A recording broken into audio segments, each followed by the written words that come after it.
Alright guys, let's get started on the bell ringer today. So the first thing we want to do, make sure this is on your piece of paper, and I'm going to show you what you need to have on your piece of paper. So we solve inequalities the same way we do equations. We want to get the variable by itself. Right now we have a plus 10 with the variable, so the opposite of plus 10 is minus 10. And we want to make sure that we do that on both sides to be able to balance out the inequality. When I do that, this zeroes out because they are additive inverses. I bring down my 2b. Here is my inequality symbol, and 4 minus 10 is negative 6.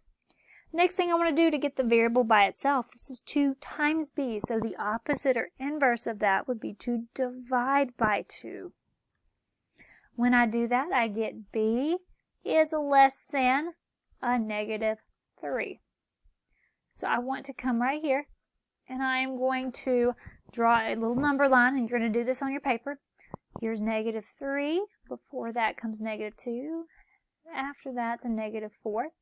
Notice since there is no equals mark right there, we're going to use a circle.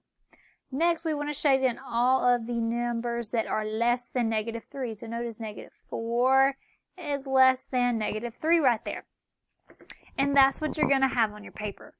Now let's go to number 2. Now notice on Schoology the cursor got put with number 2. That is a number 2 right there, so be careful when you're copying that down, guys. So first step, we want to get this r by itself. We have a positive 6 with it to start with, so we need to do its opposite, which is negative 6. So when I do that, additive inverses zero out. I'm left with negative 4r is greater than or equal to, and 2 minus 6 is negative 4. My next step that I want to do is, in order to get the variable by itself, I need to divide by negative 4. Now, when I divide by negative, remember guys, you need to flip that sign. This will be r, and then negative 4 divided by negative 4 is 1. So our answer is r is going to be less than 1.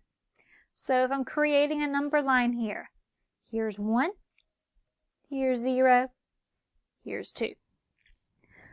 Since we do not have that equal then symbol, we are going to use a circle. And since our values are less than, that we're going to shade in the values that are less than this. So guys, once you get this finished, you are going to take a picture of this with either your Chromebook or your phone, and you're going to submit this. Also, you can click on submit, and then you can click the video, and you can just kind of take a little video of you showing me your answers too.